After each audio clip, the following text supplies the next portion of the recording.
안녕하세요. 절대값TV의 명품 PD 한PD입니다. 최근에 또 금리가 올라가고 있어요. 주담대 금리가 연 7%. 이건 상단이죠. 한 4.5에서 한 7% 사이라고 그래요. 다시 금리가 올라가고 있다는 거예요. 시중에 조금 금융 경색이 일어났고, 그 새마을금고 뱅크런이죠. 뱅킹런. 그것 때문에 금융 경색이 좀 일어났고, 두 번째로는 미국의 금리가 계속 올라가잖아요. 그죠? 미국의 금리가 계속 올라가고, 또 정부 입장에서 물가를 잡는 게 첫 번째 목표니까, 한국은행 이창용 총재의 첫 번째 목표는 물가를 잡는 거예요. 그러니까 시중은행의 유동성을 조이고 있고, 그래서 금리가 다시 올라가고 있다라는 거예요. 여러분, 제가 이 이야기를 서론에 꺼낸 것은 뭐냐면은, 최근에 이제 고가의 분양을 많이 받잖아요. 나중에 감당이 안 된다니까, 나중에. 무작정 받을 일이 아니야. 뭐, 12억짜리. 그러면은, 한 60% 받을 거 아니에요? 그러면 한 7억에서 8억 정도를 받아야 돼. 중도금을. 그러면 7억에서 8억이면, 최소한 한 7천만 원? 중도금 이자가 7천만 원 안 낼 거예요. 뭐 정확히 제가 계산 안 해봤는데 뭐 하여튼 6천만 원. 좋아요. 6천만 원. 중도금만 나중에 입주할 때 6천만 원 내야 돼. 내가 돈은 한 6억 7억 들고 있는데 이 6천만 원을 내고 들어가야 돼. 그냥 그거는 무조건 내야 되는 거잖아요. 후불로 내는 이자니까 한꺼번에 내야 돼. 분할도 안 돼. 그러면은 장난 아니라는 거야. 거기다가 취득세가 또 한 12억 되면 그것도 꽤 나갈 거 아니야. 그죠? 꽤 나갈 거 아니야. 꽤 나갈 거 아니야. 그렇다 보면 입주할 때 비용이 만만치 않아. 그럼 뭐 입주 때 분양권을 팔지. 별로 남는 게 없다니까. 그렇게 나중에 보면은. 제가 그래서 지금은 바로 이제 금리가 계속해서 뭐 아직도 상승 중이고 그렇게 떨어질 기미가 없다. 그리고 중도금 금리는 내가 정할 수가 없어. 그죠? 내가 정할 수가 없잖아.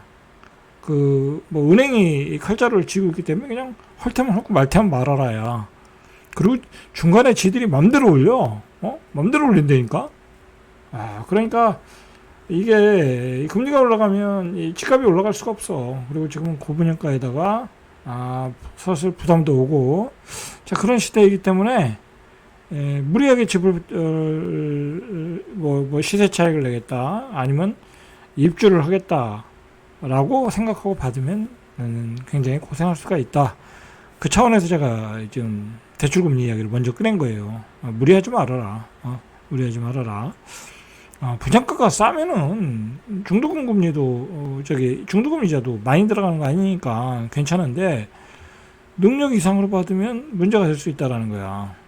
채권 금리 상승과 금융당국의 유동성 규제 강화 속에 은행권 예금 금리가 연 4%대로 복귀했다. 그러니까 이제 우리가 저축은행에 돈을 맡기면은 이제 4%대를 받는다고. 예전에 한참 전 금리가 좀 내려갈 때는 3.5, 6, 7 뭐 그랬잖아요.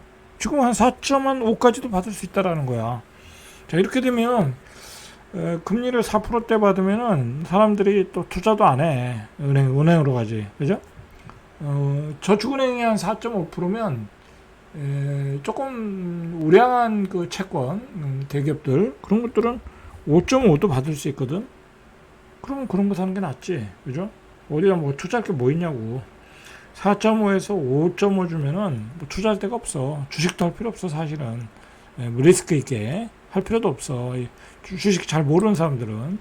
뭐 저희같이 잘하는 사람들은 뭐 상관없는데. 그래서 저축은행 중앙에 따르면 79개 저축은행의 1년 만기 정기예금 평균금리가 4.90라는 거야. 여러분들 목돈 있으면은 그냥 은행에다 맡겨. 아직은 뭐 관망할 때니까. 뭐 주식도 자신이 없으면 그냥 맡기라니까 5천만 원씩 잘라가지고 그러면 한 10억이면 한 4천만 원 나오잖아요. 그죠? 1년에 4천만 원 나오지. 은행채 금리도 이게 이제 예대금리, 대출금리의 기준이 되는 거거든. 은행채 금리가 4.3이야.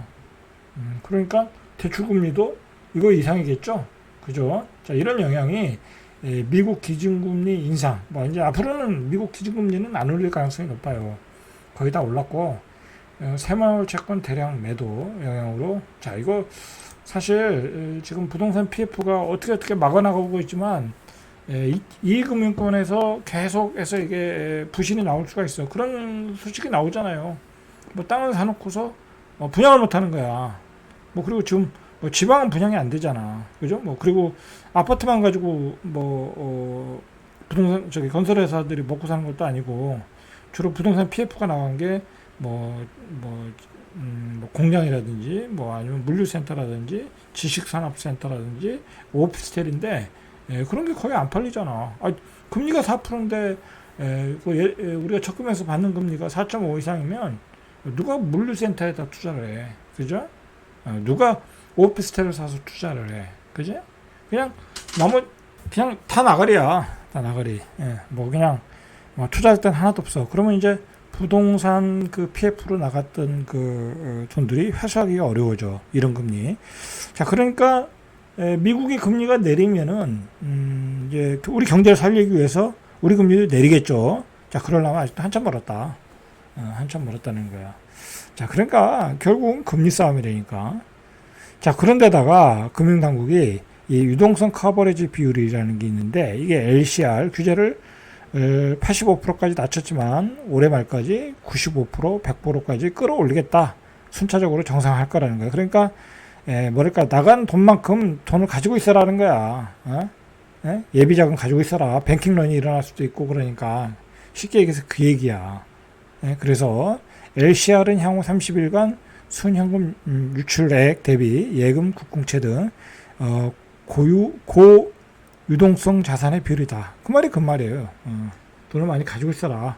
그 비율을 100%까지 가지고 있어라. 이제 예전에는 비율을 낮춰줬는데 비율을 100%까지 정상화하겠다. 그러니까 은행들이 돈을 막 유치를 많이 해야 되는 거야. 고금리에. 정부의 뜻에 달려 있다니까. 정부가 생각하기에 이것도 부동산 시장이 요즘 반등하고 또 무리하게 대출받아서 사람들이 집을 사는 게 보이거든. 강남의 집값이라든지 송파라든지 그런 게 보이거든. 자, 그러니까 이렇게 되면은 또 이거 부동산 시장이 또 잘못되면 들썩거릴 수 있다라고 생각하는 거지. 정부 입장에서는. 근데 윤석열 정부는 뭐 집값을 잡으라고 줬던 정부이기 때문에 집값이 여기서 더 올라가는 걸 절대로 가만히 보고만 있지는 않을 거라고. 그죠? 그런 게 이런 데서 반영돼서 나타나는 거죠. 자, 미국 금리도 지속적으로 국내 대출 금리를 자극하고 있어서 10년 만기 미 국채 금리도 4일에 4.0%. 그러면 여러분들 미국 국채 10년 만기 국채 금리가 4%면 이런 거 사도 돼. 그죠? 이런 거 사도 되는 거지. 그냥 10년 동안 4% 받는 거야. 그죠? 자, 이렇다라는 거야. 이렇게 금리가 경기는 안 좋고 금리는 높은데 뭐 집값이 올라가겠어요. 그러니까 중저가 아파트는 뭐 꼼짝도 안 하고 있잖아. 일종의 이제 풍선 효과, 지방 있는 지역 유지들 그리고 똘똘한 한 채로 갈아타라는 수요 때문에 마용성과 이제 강남에서 뭐 조금 고가 거래가 되고 있다. 뭐 그 정도로 보시면 되는 거야. 그 정도로. 자, 5대 시중은행의 주택담보대출 변동금리가 지난 4일 기준에 4%에서 6.9%, 그죠? 거의 7%대 왔다라는 거야. 하단은 4%, 상단은 7%대, 그죠? 이런 상황이다. 글쎄요, 대출금리 받으러 가면 얼마 받을지 모르겠는데, 제가 여기 이사 올 때 한 4.5%, 그죠? 한 2, 3개월 전에 받을 때 더 올라갔겠죠? 지금 5% 이상 되겠죠? 그렇다는 거야. 자, 오늘 또 서울 부동산 얘기를 좀 해야 돼요. 중요한 얘기인데, 여러분, 그 서울 부동산이 어제 제가 이제 46억 신고가 얘기를 했잖아요. 자, 이제 그게 이제 장기 불황으로 가는 신호야. 장기 불황으로. 지금 전체적으로 그렇게 거래가 많이 되지를 않고 있고, 거래가 되는 것은 소위 말해서 어떤 똘똘한 한 채 개념으로 거래가 되고 있는데, 거기에 이제 뭐랄까요, 신고가 거래들이 좀 나오고 있다. 그 정도로 보시면 되고, 어떤 이 분양가의 어떤 폭등으로 인해서 그게 이제 자극이 돼서 그런 쪽으로 좀 거래가 되고 있다라고 보시면 되는 거야. 자, 오늘 얘기하고 싶은 것은 뭐냐면 여러분들 서울 앞 이 10년 후의 서울이 어떻게 될 것 같아요? 그죠? 우리가 그것에 대해서 우리 고민을 좀 해야 돼. 고민을 해야 돼. 자, 저는 그렇게 생각을 해요. 서울이라는 데는 이거를 보지 말까요? 지도를 볼까요? 굉장히 정치적인 영향을 많이 받는 것 같아. 개인적으로 볼 때. 뭐 어떤 정치적 견해를 가지고 얘기하는 거 아니에요. 뭐 실제로 그랬으니까. 박원순 시장이 있을 때는 개발이 좀 더 됐죠, 분명히. 기존에 이제 뉴타운으로 지정됐던 지역도 막 해제하고 그랬잖아. 그죠? 의도적으로 개발을 좀 저지했던 게 있어요. 자, 그런데 오세훈 시장이 되면서 굉장히 오세훈 시장은 그 전에도 뭐랄까요? 그 뭐라 그러죠? 한강의 르네상스라고 그러나요? 그 뭐 서울을 완전히 개조하겠다. 디자인 서울이라고 했잖아요. 그죠? 그 선거 용어에 구호에. 그래서 이제 그러다가 이제 중간에 그만두는 바람에 이제 그 멈추타고 그 전에 이제 뭐 이 한강에 50층을 해서 이 한강에 서울의 어떤 경관을 화려하게 만들겠다라는 게 오세훈 시장의 한강의 르네상스였고, 뭐 여기 뭐 섬 여기도 개발했잖아요. 그래서 여기 무슨 섬이에요 이거, 그죠? 여기 노들섬 여기도 개발하고, 자 그랬단 말이에요. 자 그런데 박원순 시장이 오면서 기존의 이 서울을 그대로 좀 유지하고 어떤 최소한의 개발 뭐 그 정도로 가다 보니까 재개발이 더 됐고 집값이 좀 폭등했지. 공급이 더디니까. 자, 그래서 다시 오세훈 시장이 왔잖아요. 자, 이제 거기서부터 우리가 그걸 이해를 해야 돼. 자, 이렇게 새로운 그 정치인, 새로운 정당의 시장이 올 때, 서울의 모습이 확 달라지더라는 거야. 그죠? 자, 그 전에 문재인 정부 때는 이제 하도 이 서울의 집값이 오르니까 개발을 어차피 또 해야 되겠다라고 생각을 했잖아요. 그래서 나중에 이제 할 수 없이 나온 게 공공개발, 그죠? 신속 통합개발, 뭐 그런 거잖아. 그죠? 그런 게 나온 거야. 할 수 없이 나온 거야. 자, 그러면, 이거 오늘 중요한 얘기인데 얘기가 좀 길어지겠네요. 굉장히 중요한 얘기예요. 앞으로 미래의 서울을 우리가 생각할 때는, 예를 들어서, 박원순 시장일 때는 개발을 조금 늦춘 거는 뭐냐면, 속도를 놓친 거는 뭐냐면, 뭐, 안 했다라기보다는 속도를 늦췄다. 뭐 그런 표현이 적절하겠네요. 그죠? 그리고 이제 외곽의 신도시를 이제, 해서 아파트를 공급하는 정책으로 갔던 거잖아요. 자, 그건 뭐냐면은, 쉽게 얘기해서, 자, 여기 보세요. 은평구인데, 뭐 여기를 보고 얘기할까요? 여기 가련 재개발 하는 데 아니야. 여기 막 좀 집 다 철거하고 뭐 이주하고 있을 거야 아마. 자, 여기에 누가 살고 있겠어요? 여기 누가 살고 있겠어요? 빌라에 사시는 분들이 살겠죠. 빌라를 가지고 계신 분들, 아니면 빌라에서 월세방 사시는 분들, 아니면 전세 사시는 분들, 서민들이 살겠지. 그죠? 서민들이. 마찬가지로 이런데 여기 뭐 엄청나게 재개발이 들어가죠. 여기 다 때려부셨네. 그죠? 자, 이런데 누가 살겠냐고, 역세권에. 여기 뭐 월세방, 달세방 사시는 분들이 무슨 일 하시겠어요? 서비스업에 종사하겠지. 어디 뭐 어떤 뭐 시설직을 하신다거나 뭐 공무직을 하신다거나 아니면 뭐 노무직을 하거나 식당에 다니시거나 그런 분들이 사시겠지. 자, 여기 다 부셨어. 그럼 이분들이 다 어디로 가겠어요? 어디로 가겠어? 갈 데가 없죠. 갈 데가 없는 거야. 여기서 이제 집값이 지금은 많이 올랐다고 해도 여기서 조그만 빌라 하나 가지고 있는데 추가 부담금을 한 3억 내라 하면은 갈 데가 없는 거야. 뭐 나중에 이 사람들은 프리미엄 받고 다 팔고 나가지. 그죠? 프리미엄 받고 팔고 나가는 거야. 뭐 그렇죠? 그리고 어디로 가겠어요, 사람들이? 이 외곽으로 가는 거야. 이 외곽. 뭐 여기서 한 3억 받아가지고 뭐 이런 데 가서 뭐 한 1억 5천짜리 빌라 사든지 아니면 한 3억짜리 아파트를 사든지 외곽으로 나가는 거야. 그죠? 그나마 여기 집을 가지고 있던 사람은 그게 가능해. 여기에 그나마 자기 집을 조그만 빌라라도 가지고 계셨던 분들은.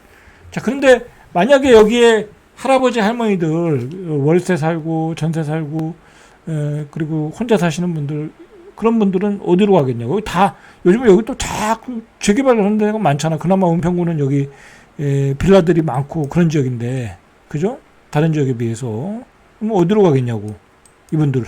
갈 데가 없어요. 갈 데가 없어. 자, 갈 데가 없으니까, 박원순 시장이 재개발을 늦춘 거야. 왜냐면, 뭐, 민주당은 어쨌든 서민을 위한 정책이 중요한 당이잖아. 그렇죠?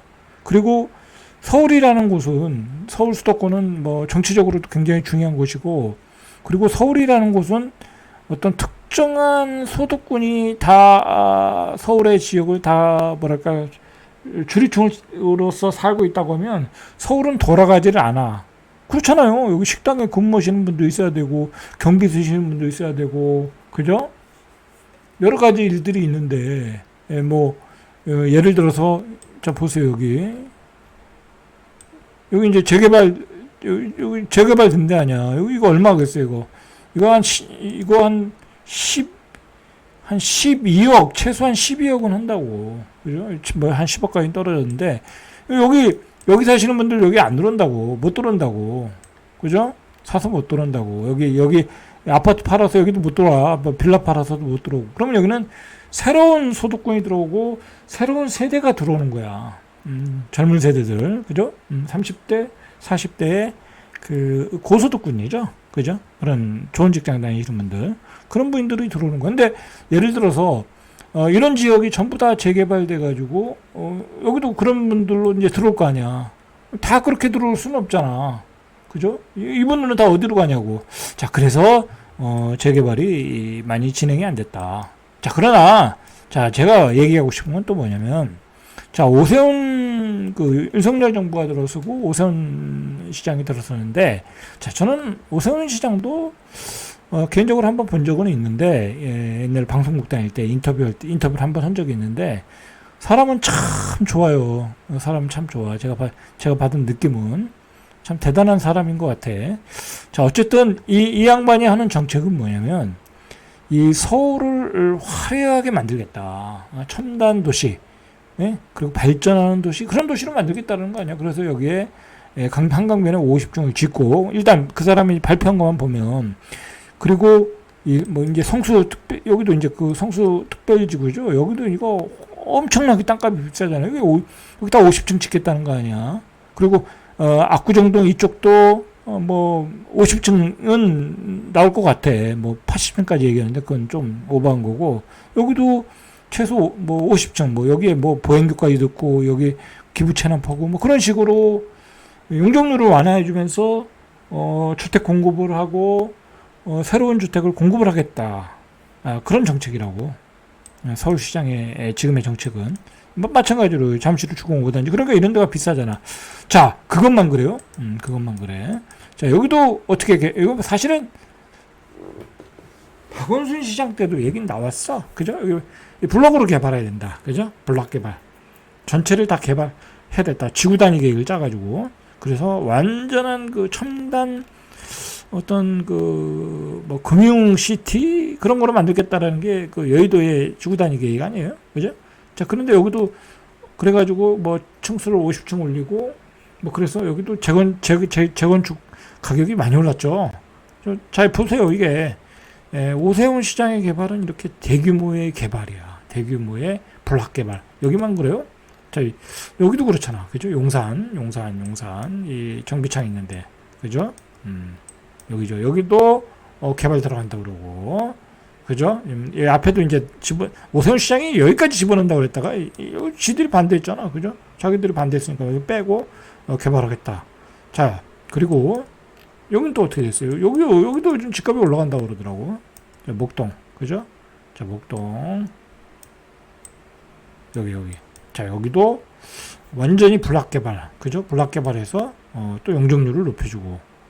자, 여러분, 지금, 이것만 그런 게 아니야. 자, 이것만 그래. 조금 더 얘기할게요. 자, 오늘 제가, 본 기사인데, 정확히 어딘지 모르겠는데, 여기 청파동. 그죠? 청파동, 그 다음에 공덕동, 이렇게 연결해가지고, 이 어떤 그 녹지축을 남산으로 연결하는 뭐 가로수길을 만들고 뭐 녹지축을 남산으로 연결하면서 일종의 이제 이 한 구역의 재개발을 하는 게 아니라 한 세 개 구역의 어떤 블락 개발, 그죠? 세 개 구역의 블락 개발을 해서 서로 어떤 녹지축을 만들고 공원을 만들고 그런 어떤 그 블락 개발을 한다는 거야. 시 입장에서. 자, 그렇게 한다는 거야. 자, 이렇게 계획적으로 서울을 개발하고 있다라는 거야. 옛날에는 어떻게 보면 그 한 구역의 재개발로 이렇게 이렇게 널뛰기식으로 개발했는데 이제는 그렇게 안 하겠다는 거예요. 왜냐면 이제 사람의 삶의 수준이 높아졌잖아. 이제 녹지도 중요하고 어떤 그 공원과의 접근성도 중요하고 그러면서 거기에 이제 공공성이 개입이 되는 거야. 공공의 어떤 이 뭐랄까 행정이 개입이 되면서 블락 개발하는 거야. 서울은 그런 식으로 지금 개발이 되고 있는 거야. 여러분, 그걸 아셔야 돼. 자, 그러면 제가 지금까지 말한 정책들이 다 이루어지면 10년에서 한 20년 걸리겠죠. 그죠? 여의도 이거 하는데 뭐 10년 더 걸리겠지. 다 개발하면 한 20년 뒤에는 완전한 여의도가 나오겠지. 그죠? 마찬가지로 용산도 마찬가지고 여기도 마찬가지고. 그럼 어떻게 되겠어? 그렇게 되면 어떻게 되냐면 서울의 땅값이 다 올라가는 거야. 서울의 땅값이. 옆에가 화려해지면 그 옆에도 부의 효과를 누리는 거야. 에? 그거야, 여러분. 좀 안타까운 얘기지만 서울의 미래는 그거야. 자, 그러면 우리가 얘기가 참 길어지네. 그러면 이렇게 좋은 주택으로 재건축이 되면 거긴만 그런 거예요. 지금 여기도 그래. 지금 전부 다 그렇다니까. 옛날에 별 볼 일 없던 땅들이 다 A급지가 돼가고 있어 지금. 그러면서 땅값이 급등하고 있는 거야. 이 노량진이 그렇잖아. 여기 노량진 이거 금싸라기 됐잖아 지금. 노량진 재건축한다고. 그러면 여기도 다 그렇게 되는 거 아니야. 여의도 부촌되지. 여기도 부촌되지. 흑석동은 이미 부촌됐고. 그죠? 그러면 상도동도 부촌되고 신길루타운도 부촌되고. 그럼 여기 있는 빌라는 어떻게 되겠냐고. 그죠? 다 올라가겠죠. 그죠? 자, 서울은 그런 식으로 가는 거야. 자, 그렇게 되면 어떻게 되냐? 서울이 좋아지겠죠. 그죠? 서울이 좋아지고 서민들은 다 아웃 오브 서울을 해야 되는 거야. 아웃 오브 서울. 살 수가 없는 거야. 전세값, 월세값이 비싸지잖아. 이게 또 문제가 되는 거야. 자, 이게 문제야. 이 문제는 내일 얘기하고요. 얘기가 길어지니까. 이런 것이 문제가 되는 거야. 서울은 쉽게 얘기해서 여러 계층들이 다양한 계층들이, 다양한 소득권들이 살아서 원활하게 인력을 공급하고 경제가 돌아가게끔 해줘야 되는데 서울이 이렇게 한꺼번에 다 좋아지고 어떤 소득군 간의 주택의 불균형, 이런 것들이 이루어지면 서울이 힘들어진다. 서울이 힘들어진다. 근데 서울이 이렇게 좋아지면 또 서울 수도권으로 인구를 다 땡겨갈 수가 있어. 인구를 빨아먹을 인구가 다 빨려 들어갈 수 있는 거야. 경제가 집중되지, 집값이 높아지지, 이 집값이 높아진다는 건 뭐예요? 재화가 여기 다 있다는 거예요. 재화. 그러면서 굉장히 서울 수도권에 집중하는 가속화될 수 있다. 자, 그걸 이제 오세훈 시장이 앞으로 해결해야 될 문제예요. 앞으로 오세훈 시장, 다음 시장들이 해결해야 될 문제야. 뭐 서울에 그런 주거를 공급을 하든지, 이 서울 근접한 곳에 그런 주택들을 공급을 하든지 해결하지 않으면 10년, 20년 후에 서울은 굉장히 다양성, 그러니까 이 도시의 생태계, 다양한 그 층들이 살 수 있는 그 도시의 생태계가 깨져버리는 거야. 여러분, 이런 얘기 기자도 못해. 기자도 이런 얘기하는 사람 없고, 부동산 전문가는 이런 거 관심도 없고, 강연하는 애들이 이런 거 관심 있겠어? 그죠? 근데 저는 우리 대한민국을 사랑하고, 대한민국을 걱정하는 사람이고, 그리고 너무 서울 수도권으로 집중화되는 게 보이는 거예요, 지금. 걱정이 되는 거야. 이 도시의 생태계가 급격한 도시의 개발로 인해서 어떤 주거의 그 다양한 계층들의 주거의 생태계가 깨진다고 하면 그 도시는 문제가 될 수가 있다라는 거야. 그 도시는. 그 도시에 문제가 있다, 서울에 문제가 있다면, 서울과 수도권에 문제가 있다면 대한민국에 문제가 있을 수 있다라는 거야. 대한민국에 여러 가지 사회적인 문제가 있을 수 있다라는 거야. 자, 이런 얘기는 다음 시간에 계속해서 이야기할게요. 중요한 문제예요.